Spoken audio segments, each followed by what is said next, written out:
Om, sehat Om? Alhamdulillah. Gila anjing. Oke, ngobal Episode 4. ya episode 4 nih.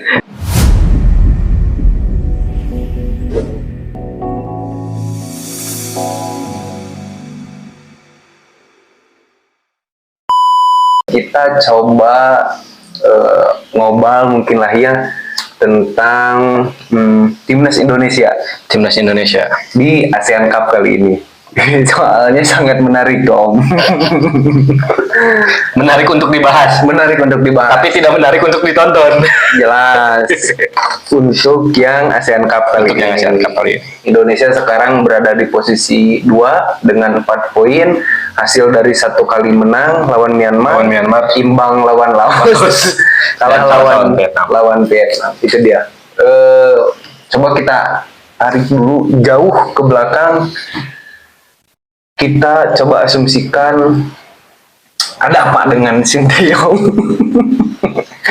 Oke lah, semua setuju mungkin lah ya dengan niatan Sinteyong membawa semua pemain U22 ya.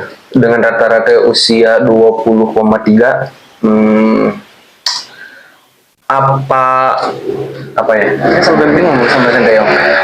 Yang jadi pertanyaan besarnya itu kenapa tidak diselipin 1 atau mungkin ya 5 maksimalnya pemain-pemain senior yang di timnas seniornya tuh jarang Tidak mendapatkan menit bermain. Nah, contoh misalkan Ricky Kambuaya, terus strikernya misalkan ada Ramadan Sananta, backnya bisa pakai Wahyu Prasetyo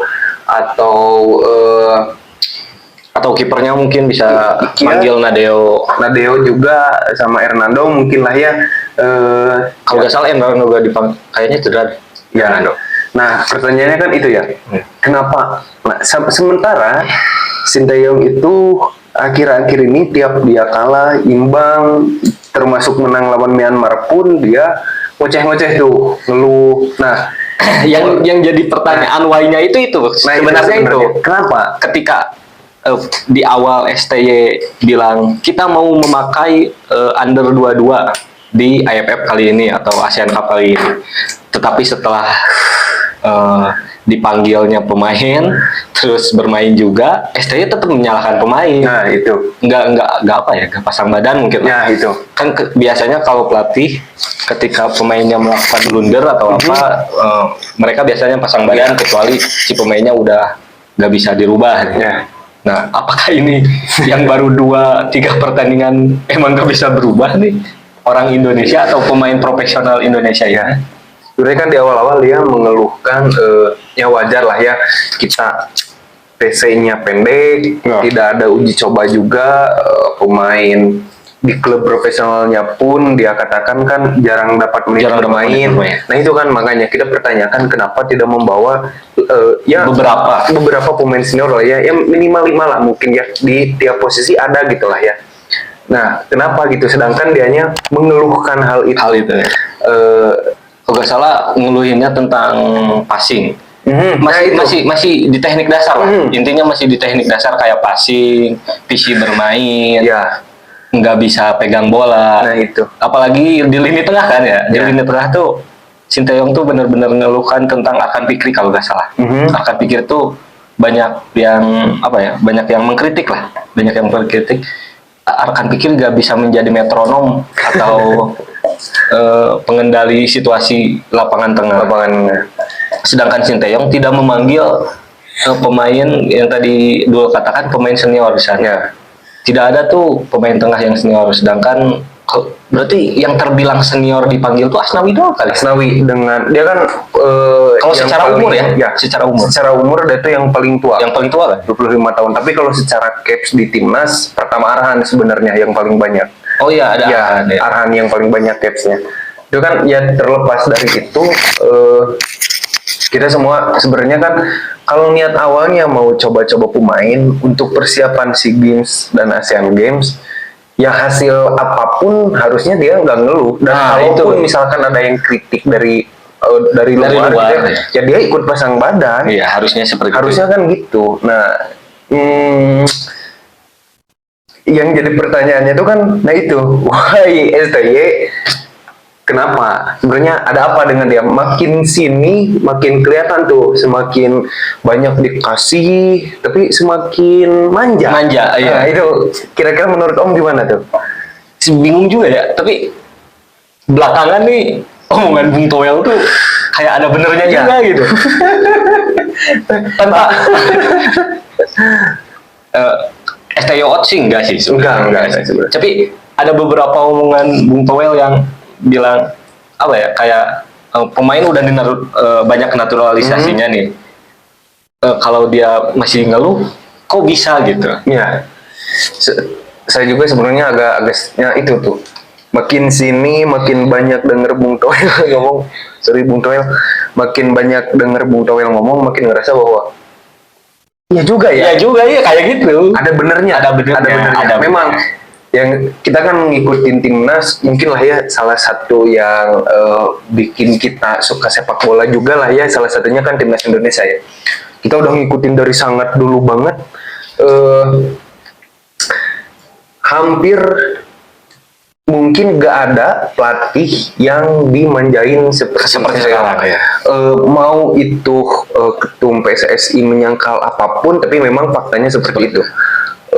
Di era yang mungkin ada beberapa peraturan FIFA yang yang sudah di-upgrade, disesuaikan, PSSI mengikuti.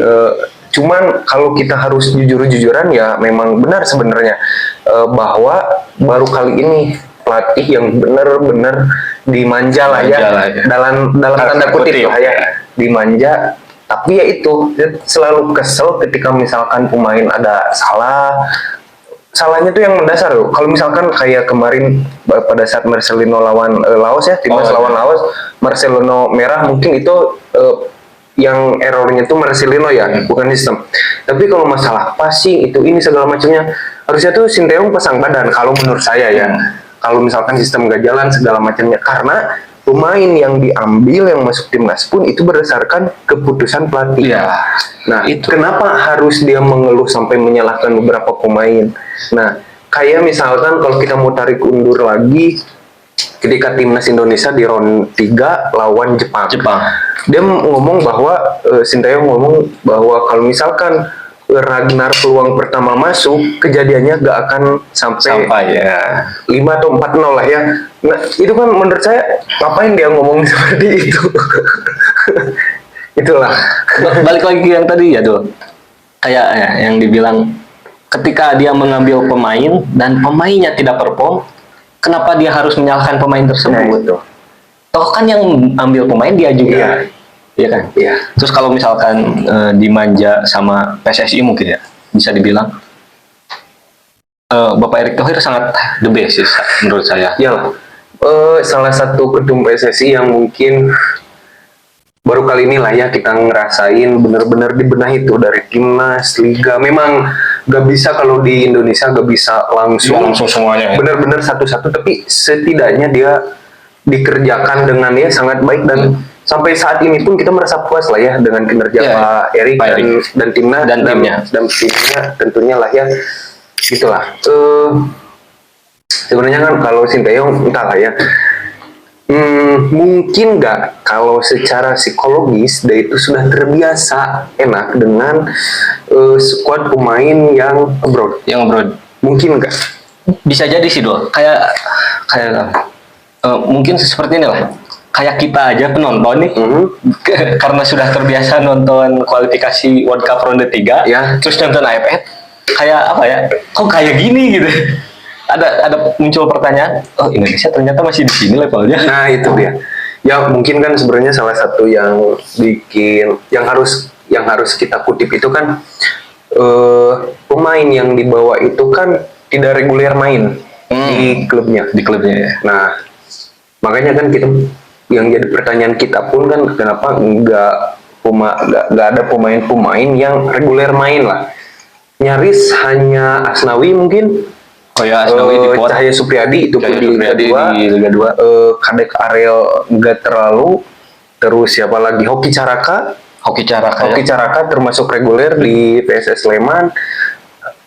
Arkan Fikri di Arema kadang-kadang lah, tapi lumayan banyak juga.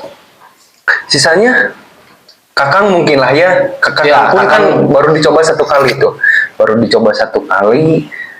ya mau apa yang harus kita harapin, sedangkan target masuk final. Nah ini doang sedikit. Oh ya.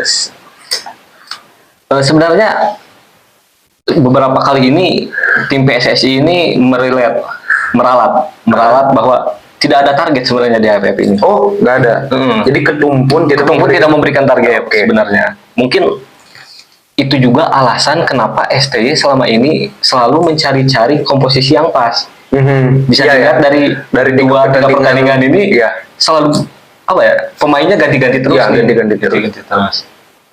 Tapi sepertinya emang nggak ada pakem ya. Nggak ada pakem. Pertama belum nemuin pakem yang pas, terus emang nggak ditargetkan juga. Jadi emang benar-benar ya udah kita lihat aja mainnya gimana. Ya. Emang benar-benar AFF dibikin buat coba-coba doang kayak. Coba-coba buat ya mungkin untuk SEA Games dan ASEAN Games lah ya. Yeah. Sebenarnya saya cukup bingung tuh. Kalau memang ini buat katakanlah untuk coba-coba pemain U22 yang nanti dipersiapkan untuk SEA Games ataupun ASEAN Games, harusnya sih dia selalu entah pada saat dia konferensi pers ataupun sebelumnya gitu lah ya, pada saat diwawancara, kita kan cukup kaget ya ketika misalkan dia menyalahkan pemain ya. Cukup kaget sebenarnya, karena harusnya kalau niatan awalnya buat mempersiapkan pemain, mempersiapkan untuk ajang berikutnya, ya harusnya kan cara dia pada saat diwawancara pun kan tidak menyalahkan pemain, tidak menyalahkan cara passingnya segala macamnya. Ya ibaratkanlah saat ini mungkin mereka sedang berlatih, mungkin anggaplah ini TC yang berbentuknya kompetisi gitulah, yang berbentuknya turnamen gitu ya. Nah, yang jadi makanya itu tuh saya makin sini makin agak kalau bahasa Belandanya mungkin makin sini makin cangcaya tuh sama Sinteyong.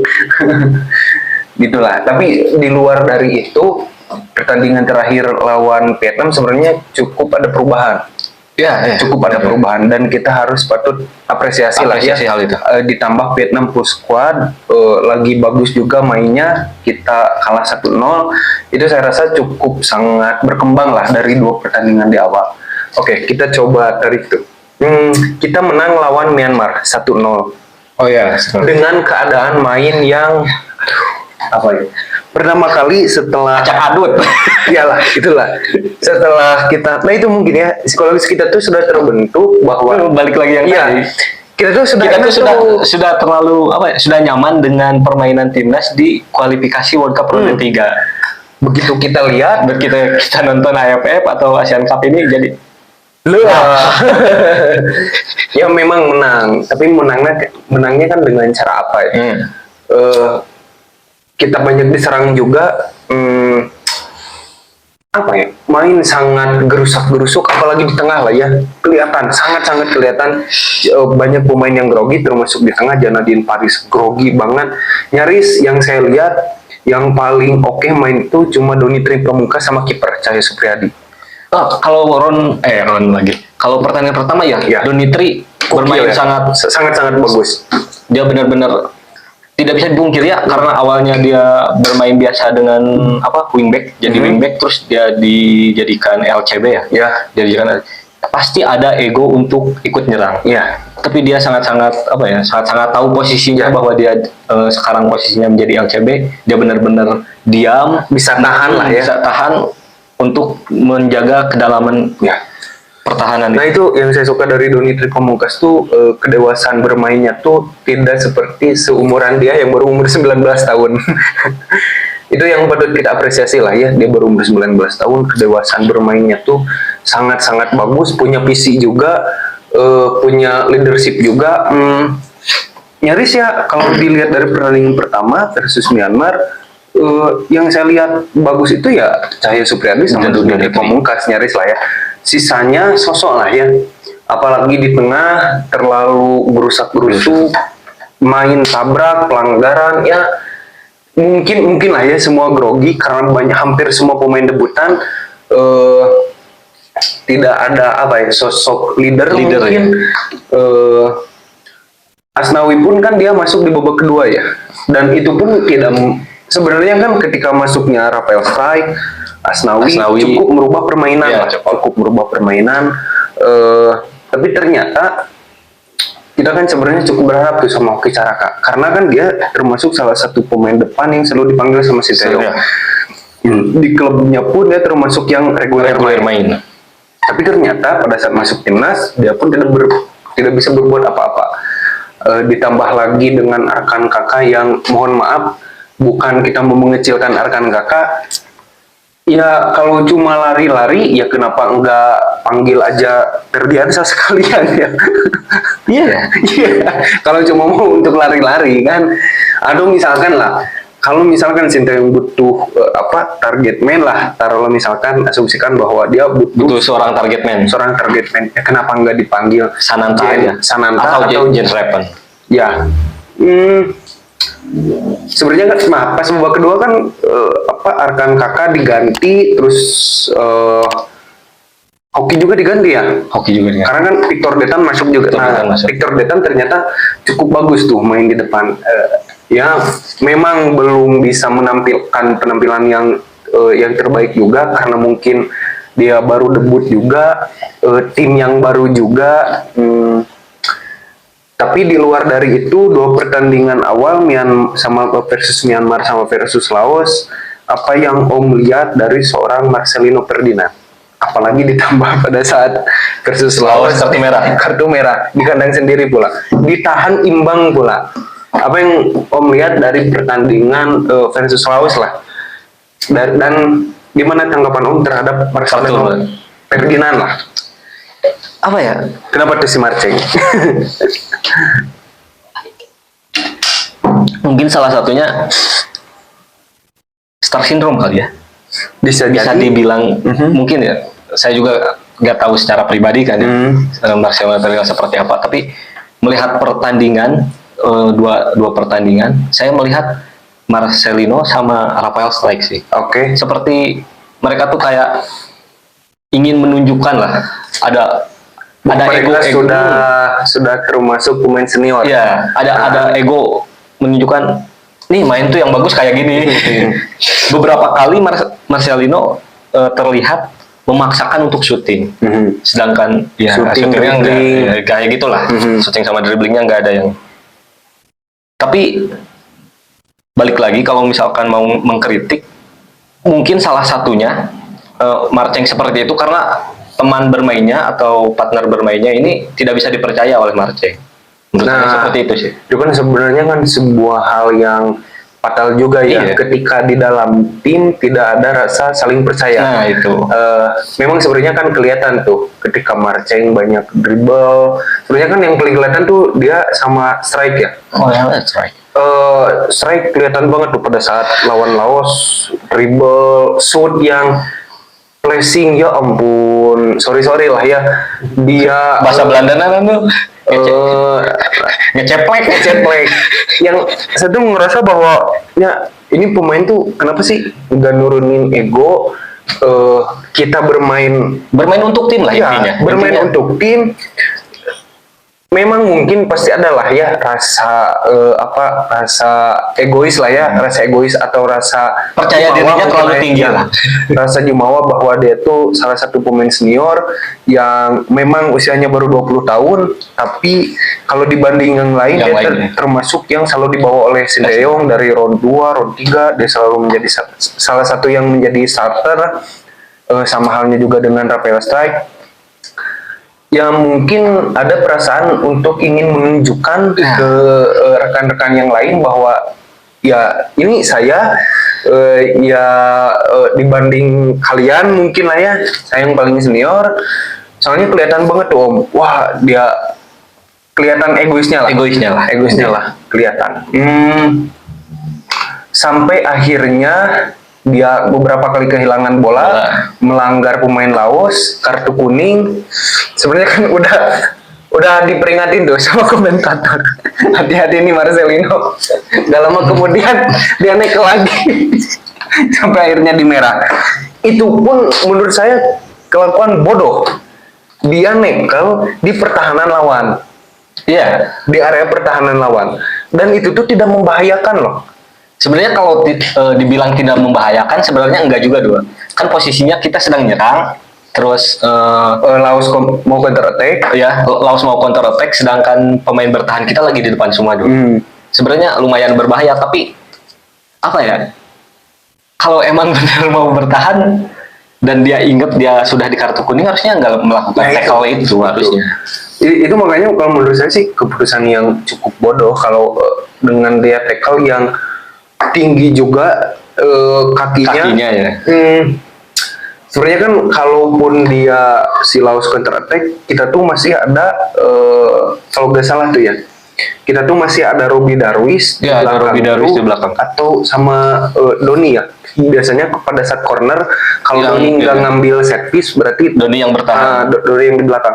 Sebenarnya kan masih ada opsi pemain-pemain kita nunggu. Kenapa Ikut nggak turun. dibayang-bayangi dulu sambil si Marcelino tuh nunggu pemain bertahan kita mundur. Itu dihajar langsung, entah mungkin dia prestasi Bisa jadi sih. Balik lagi ke yang tadi dulu. Menurut saya ketika seorang pemain merasa dirinya hebat dan teman-temannya tidak bisa dipercaya oleh dirinya, dia merasa tanggung jawabnya berat di dia. Iya. Seperti itulah. Ketika yang sama kan itu ya, yang lawan Laos kan? Dua-dua lawan Laos, dia merasa 3-3. oh ya tiga tiga. Tiga-tiga.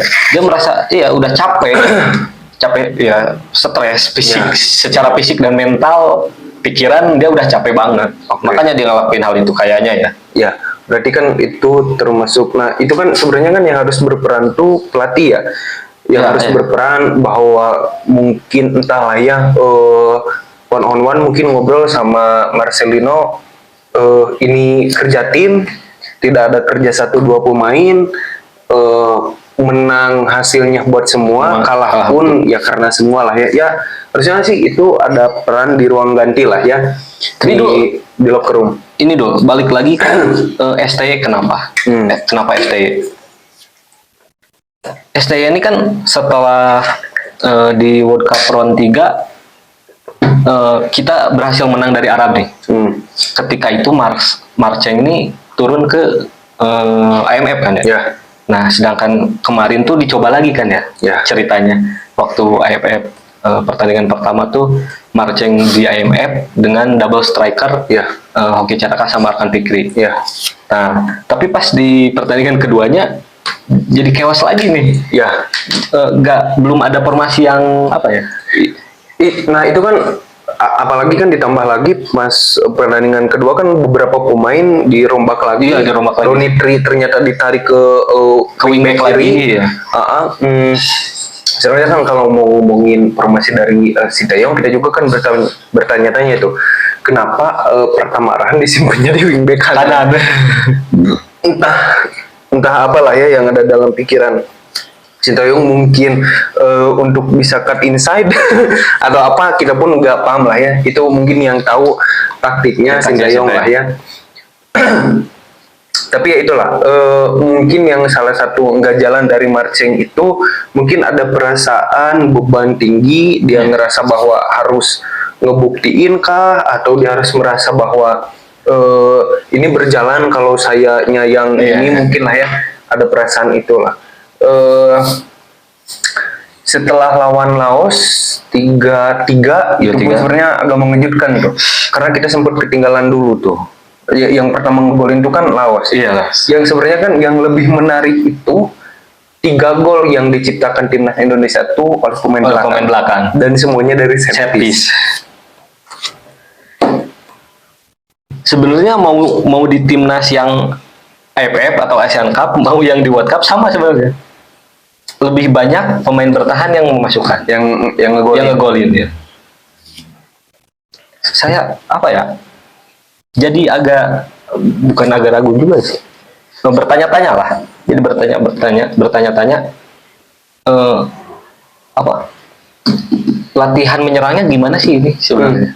Fokusnya gimana gitu? Sementara kan sebenarnya sudah itu tuh sempet diagung-agungkan ada pelatih penyerang baru kan di timnas yang dari Korea juga, sampai berdampaknya juga di liga tuh di Mas Derajat, Hoki, semua ngegolin tuh bareng-bareng. Bareng-bareng. Tapi setelah itu nggak ada lagi, nggak ada. Tapi mungkin lah ya kelihatan tuh. Memang lah sebenarnya kan nggak apa-apa juga tuh mau golinnya lewat set piece, open play segala macamnya, mau siapapun yang golin sebenarnya sama aja. Yang jadi pertanyaan kita kan sebenarnya dari 3 pertandingan pada kemana tuh pemain depannya gitu. Pas lawan Myanmar pun yang ngegolin Asnawi itu pun kehitungnya bunuh diri. Oh ya bunuh diri. Bunuh diri.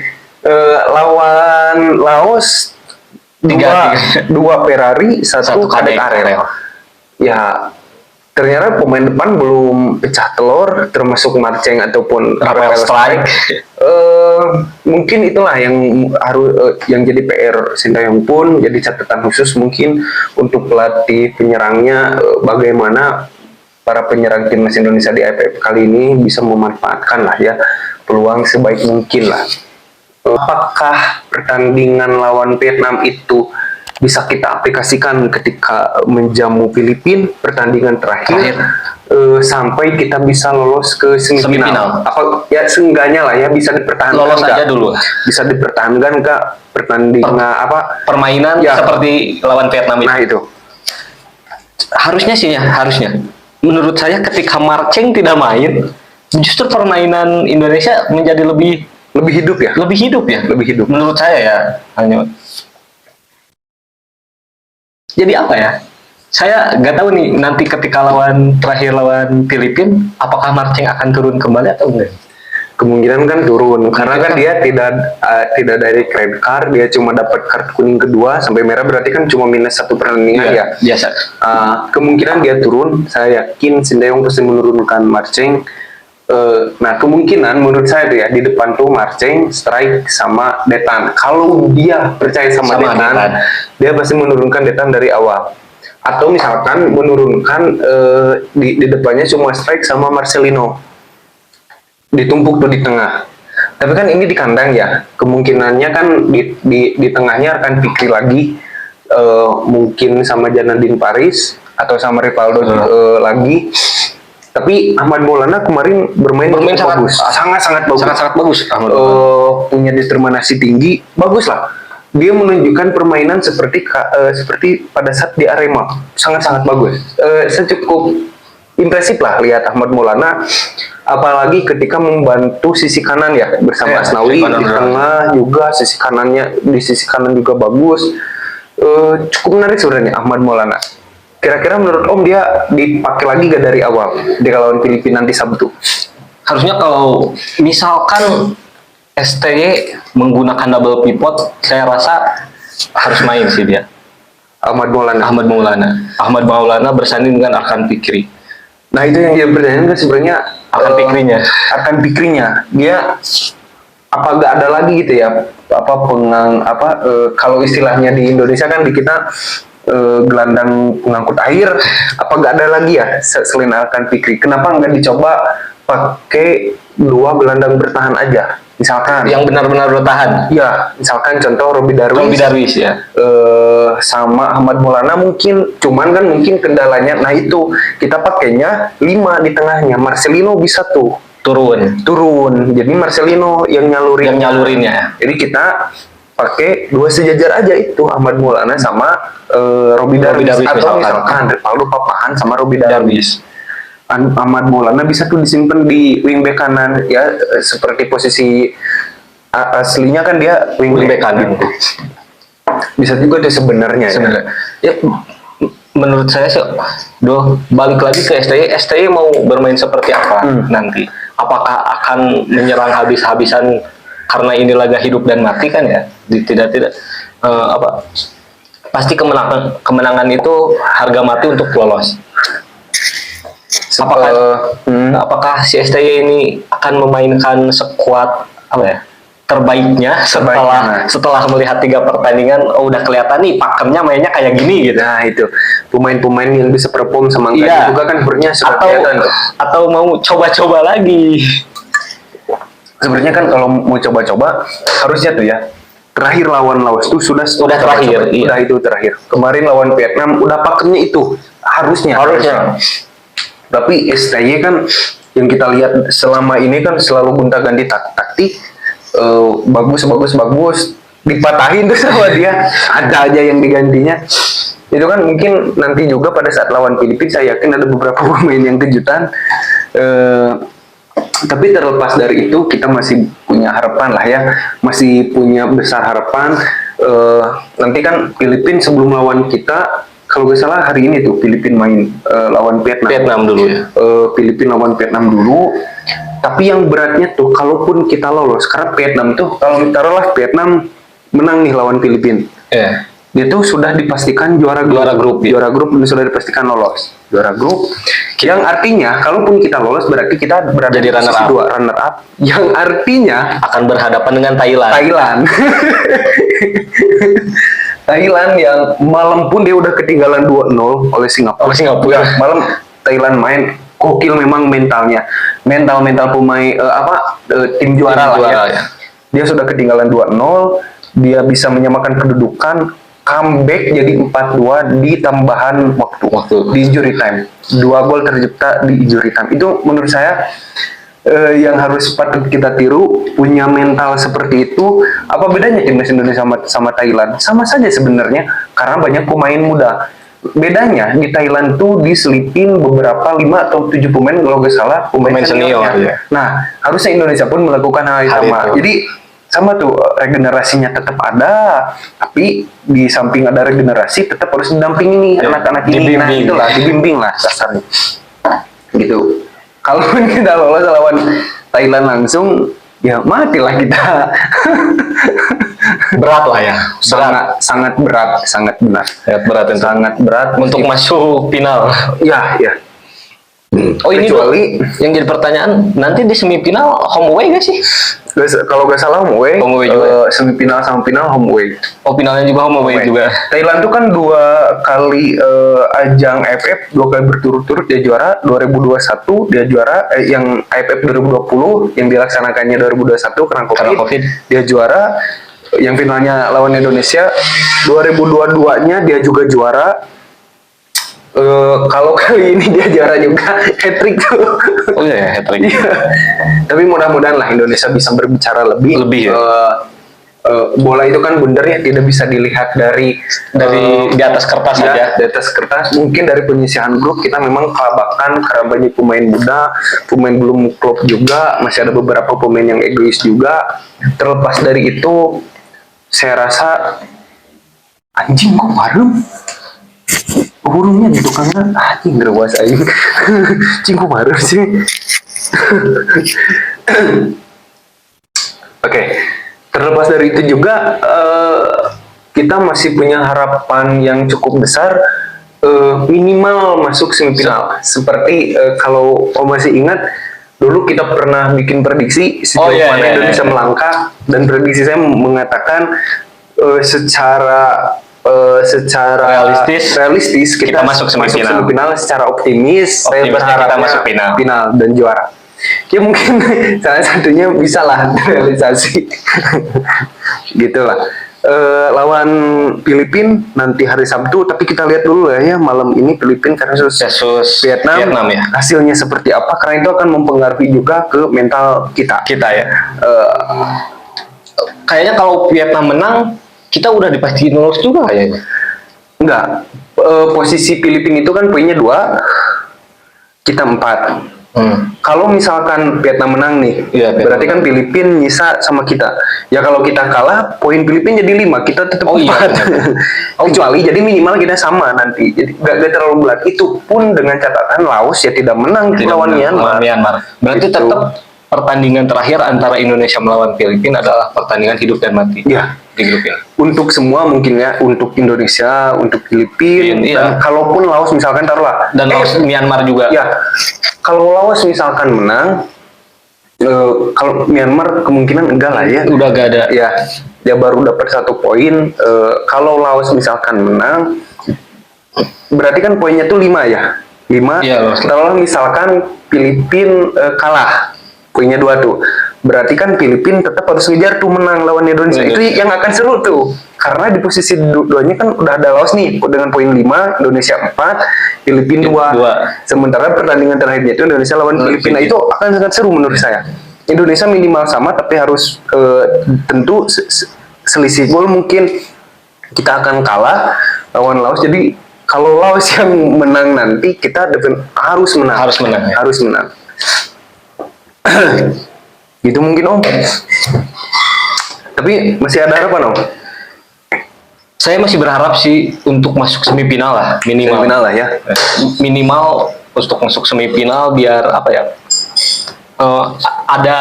Ada apa ya namanya? Pertandingan yang lebih banyak lagi di AFF ini agar semua pemain juga merasakan dan paham betul sebenarnya arahan dari STY itu ingin bermain seperti apa. Ya. Kita juga kan masih bertanya-tanya seberapa hebat sih STY sebenarnya tanpa pemain broadnya. Ya. Sebenarnya kan itu juga sempat udah dia singgung tuh Tese yang pendek, pemain muda di klubnya kurang dapat menit bermain. Kata Sintayong pun kan pasti kalian paham bahwa apa yang saya terapkan belum sepenuhnya dilakukan oleh para pemain karena dengan pendek itu meskipun langsung bukan dilawan istilahnya, mungkin langsung